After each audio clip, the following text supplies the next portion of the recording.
Hello friends, welcome to my channel. இன்னைக்கு காக்கரக்காயில் உள்ளிக்காரம். ஆமாங்க, இது ஆந்திரா சைட் டிஷ் தாங்க. பாவக்காய் உள்ளிக்காரம் எப்படி செய்யலான்னு வாங்க பார்க்கலாம். ஒரே மாதிரியா நம்ம பாவக்காய் செய்யாம இந்த மாதிரி டிஃப்ரெண்டா செஞ்சு கொடுத்தீங்கன்னா குழந்தைங்களும் வீட்டில் இருக்கிறவங்களும் ரொம்ப நல்லா சாப்பிடுவாங்க.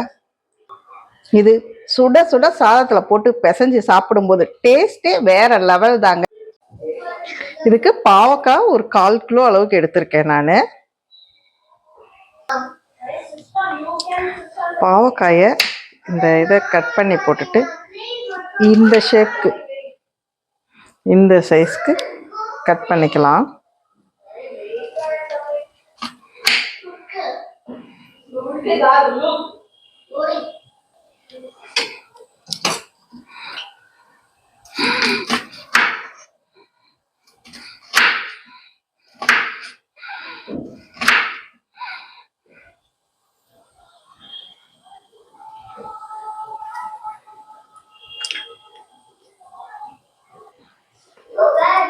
இப்போ நான் பாவக்காய் எல்லாத்தையும் நான் இந்த மாதிரி கட் பண்ணி வச்சுக்கிட்டேன். இப்போ இந்த பாவக்காய்க்கு நடுவில் இருக்க இந்த விதையை மட்டும் எடுத்துடணும்.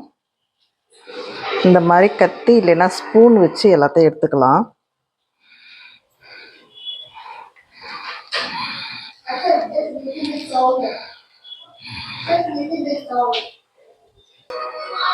இப்போ பாருங்க, நடுவில் இருக்க விதையெல்லாம் எடுத்துட்டு எல்லாத்தையும் நம்ம இதே மாதிரியே எடுத்து வச்சுக்கணும். பாவக்காயை நம்ம இந்த மாதிரி எல்லாம் விதையெல்லாம் எடுத்துடணும். இந்த மாதிரி எல்லாத்தையும் எடுத்துடலாம். இப்போ நம்ம ஒரு வானலில் 2 ஸ்பூன் ஆயில் ஊற்றிக்கலாம்.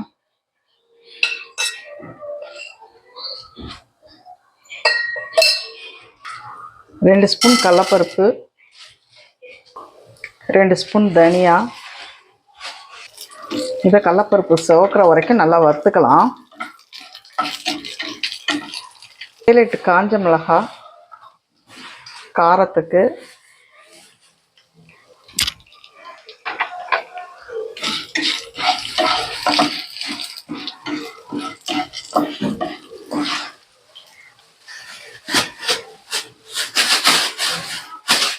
ஒரு ஸ்பூன் ஜீரகம், 2 கட் பண்ண வெங்காயம். பெரிய வெங்காயம் தான் நான் போட்டிருக்கேங்க. நீங்கள் சின்ன வெங்காயம் இருந்தால் கூட போட்டுக்கோங்க. பூண்டு பல் ஒரு 6-7, கொஞ்சம் புளி. இது எல்லாத்தையும் வெங்காயம் நல்லா வதங்கினோடனே ஒரு மிக்சி ஜாருக்கு மாற்றிக்கலாம்.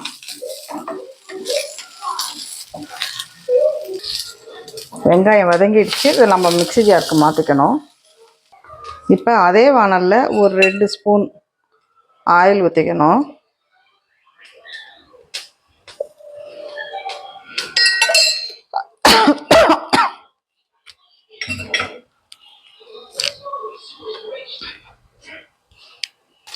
இப்போ நம்ம கட் பண்ணி வச்சுருக்க பாவக்காயை போட்டு நல்லா வதக்கிக்கணும். ஒரு 5 நிமிஷத்துக்கு நல்லா வதக்கிக்கலாம்.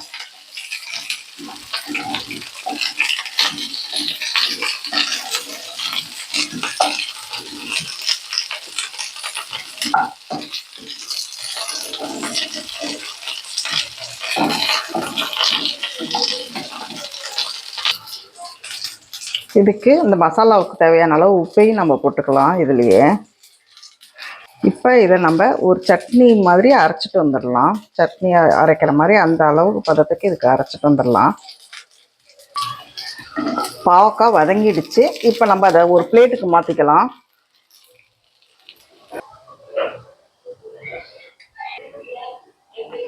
இப்போ பிளேட்டுக்கு மாற்றின பாவக்காயில் இந்த மாதிரி ஸ்டஃப் பண்ணிக்கலாம்.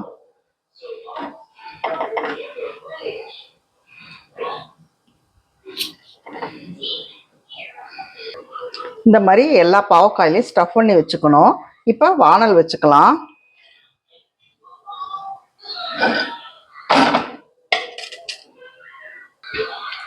ஒரு 2 ஸ்பூன் ஆயில் ஊற்றிக்கலாம். கொஞ்சம் எண்ணெய் தாராளமாகவே ஊற்றிக்கலாம். ஏன்னா நம்ம தண்ணி ஊற்ற போகிறதில்ல, எண்ணெயிலேயே தான் வேக வைக்கணும்.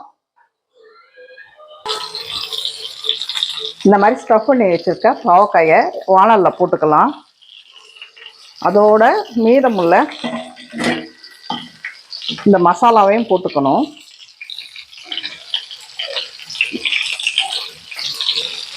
மீதமுள்ள மசாலாவும் நான் போட்டுக்கிட்டேன். இப்போ இந்த மாதிரி நல்லா கலக்கி விடணும்.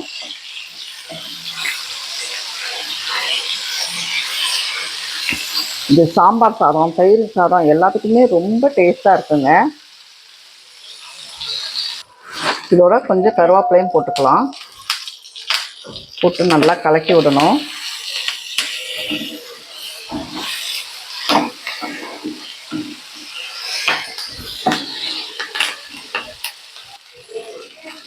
பாவக்காயை அடிக்கடி நம்ம இப்படி கிளறி விட்டுக்கிட்டே இருக்கணும், இல்லைன்னா அடி பிடிச்சிடும். பாருங்கள், மசாலா ஸ்மெல்லே ரொம்ப சூப்பராக இருக்குதுங்க. அவ்வளோ நல்லா வாசனை வருது. டேஸ்ட்டு ரொம்ப சூப்பராக இருக்கும் போல இருக்குது. வாசனையே நல்லா வருதுன்னா டேஸ்ட்டும் நல்லா வருதுன்னு தான் அர்த்தம். டேஸ்டான பாவக்காய் உள்ளிக்காரம் ரெடி ஆயிடுச்சுங்க. பாருங்கள், நல்லா வெந்துடுச்சு, நல்லா ட்ரையாகவும் ஆயிடுச்சு. டேஸ்ட் நல்லா இருக்குங்க. நல்லா மனமே ரொம்ப சூப்பராக இருக்குதுங்க. டேஸ்டான பாவக்காய் உள்ளிக்காரம் ரெடி ஆயிடுச்சுங்க. பாருங்கள், நல்லா மசாலாலாம் பிடிச்சி நல்லா இருக்குங்க. சுட சுட சாதத்தில் இந்த பாவக்காய் உள்ளிக்காரத்தை போட்டு நல்லா பிசைஞ்சு சாப்பிட்டா டேஸ்ட் வேறு லெவலுங்க. வாங்க, நீங்களும் வீட்டில் செஞ்சு பாருங்கள். ட்ரை பண்ணி பார்த்துட்டு கமெண்ட்ஸில் சொல்லுங்கள். இந்த வீடியோ பிடிச்சிருந்தா லைக் பண்ணுங்கள், ஷேர் பண்ணுங்கள், சப்ஸ்கிரைப் பண்ணுங்கள். மறக்காமல் பெல் பட்டன் கிளிக் பண்ணுங்கள். தேங்க்யூ. தேங்க்ஸ் ஃபார் வாட்சிங்.